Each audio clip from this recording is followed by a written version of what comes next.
Good evening, I'm Matthew Brandt, and recently on public television there's been a series called Masterpiece Classics World on Fire. A couple nights ago, the evacuation from Dunkirk was reenacted, and so because of that, I found a poem entitled Dunkirque, written by Tatlow, dated 1 June 1940. We fought our way like heroes from Brussels to the coast. So they said, and let's believe them, a betrayed and battered host. We didn't fight for victory or for glory, but for life. In every march was discipline. There was coolness in the strife. But through all that bloody struggle, a star above us shone. It was our nation's honor, upheld when hope was gone. So after miles of hardship, 'twas in the dawn's gray murk, we battled through the shellfire to the beaches of Dunkirk. Before us stretched those beaches, bestrewn with kit and dead, La Panne in flames behind us, Dunkirk 10 miles ahead. And in all that weary distance was no cover worth the name, and then like hordes of locusts, the German warplanes came.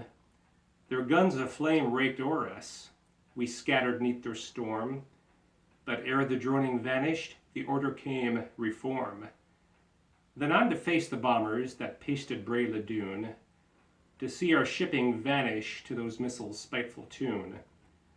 But they didn't pass unchallenged, for as they zoomed o'erhead, from desperate men with rifles, they met a storm of lead.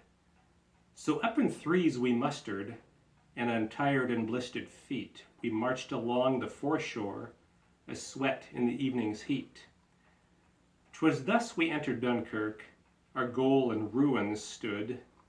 We couldn't smell the glory, we could only smell the blood of those who'd gone before us, whose labors were in vain. For there in desolation, forsaken lay the slain.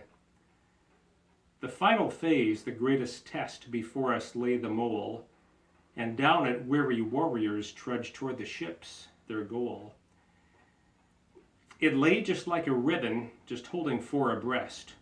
Without a scrap of cover, we stood there on the crest. As we stood and waited our turn to go aboard, O God, we made a target, our only shield, the Lord. God must have had compassion, as in the flame-lit dark, although the Jerry shelled us, he seldom made his mark. And so by the light of morning, we made the Dover roads, set foot at last in England, the land of curious codes, which made for others brand us madmen, but then they're blind, for the battle had been won for us by those we left behind. We were just the lucky ones. We played a risky game, and fought a rearguard action, which bore unheard of fame. For cut off, parts surrounded, starving, weary, short of guns, of men and ammunition, we had left for our sons' sons. The story of a miracle, a truth we almost doubt, of how by God's great mercy the BEF fought out. And now we rest in England, whose smiling acres roll, and the care of many thankful hearts revives a shattered soul. This poem was written by Lieutenant Ellen Tatlow of Bravo Company of the East Surrey Regiment. It is entitled Dunkirk. Later this month will be the 80th anniversary of the Dunkirk evacuation, and I hope it will have many commemorations, including this.